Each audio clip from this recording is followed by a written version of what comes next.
तो Naruto Shippuden को 220 episode Hindi dub में दिखाने के बाद सोनी ने नारुतो शिपुडेन को स्टॉप कर दिया और ऐसे स्टॉप हुए कई महीने हो चुके हैं और इसीलिए मैं आज नारुतो शिपुडेन के एपिसोड 221 को हिंदी में प्रॉपर एक्सप्लेन करूंगा। तो शुरू करते हैं एपिसोड 221 के स्टार्टिंग से। तो एपिसोड को स्टार्ट होते ही हमें एक बेसमेंट दिखाया जाता है जहां पर काबुटो 3 निंजा को मार देता है और अगले ही सीन में हमें नारुतो को माउंट मियोगोकू में दिखाया जाता है जहां पर नारुतो को 9 टेल की पूरी जानकारी दी जाती है और जिस टोड के पास नारुतो के टाइग्राम सील का की मौजूद है वह नारुतो को बताता है कि कैसे जिराया ने 9 टेल के बारे में जानने के लिए टाइग्राम सील को ढीला करवाया था और वह यह भी बताते हैं कि तुम उस वक्त बेकाबू हो गए थे और उसकी वजह से जिराया को तुम्हें रोकना पड़ा जिसमें जिराया को काफी ज्यादा नुकसान पहुंचा था और इतने मुश्किलों के बाद भी जिराया को 9 टेल से रिलेटेड कोई खास जानकारी नहीं मिला है। फिर हमें जिराया और नारुतो का एक सीन दिखाया जाता है जहाँ पर जिराया नारुतो से कहते हैं तुम मुझे फोर्थ होकागे की याद दिलाते हो और वह नारुतो को यह भी कहते हैं कि फोर्थ होकागे की लेगेसी तुम ही हो नारुतो। फिर उसके बाद हमें वापस माउंट मियोगोकू का सीन दिखाया जाता है जहाँ पर नारुतो उस टोड को बताता है कि वह कैसे ओरोचिमारू के बाद से इतना ज्यादा गुस्सा हो गया था कि वह उस वक्त ट्रांसफॉर्म हो गया था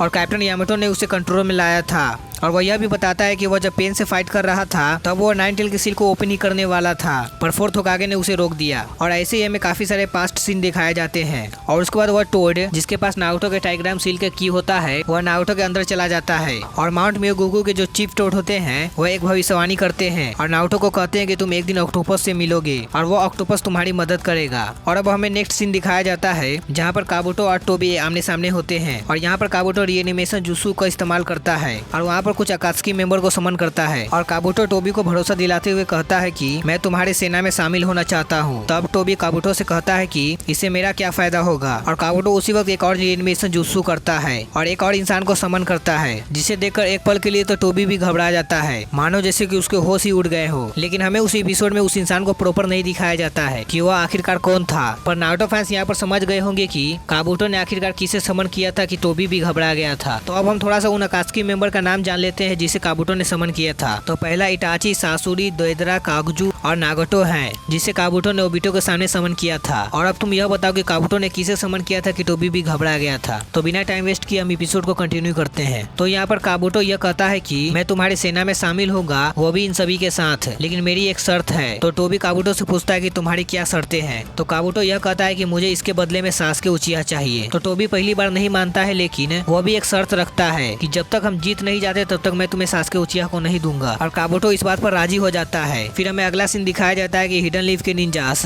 काबुटो और टोबी को एक साथ देख लेते हैं और फिर यहीं पर एपिसोड का एंड हो जाता है। तो आई होप तुम्हें यह सब समझ आया होगा और अगर तुम्हें अभी भी कुछ पूछना है तो तुम कमेंट बॉक्स में उसे पूछ सकते हो।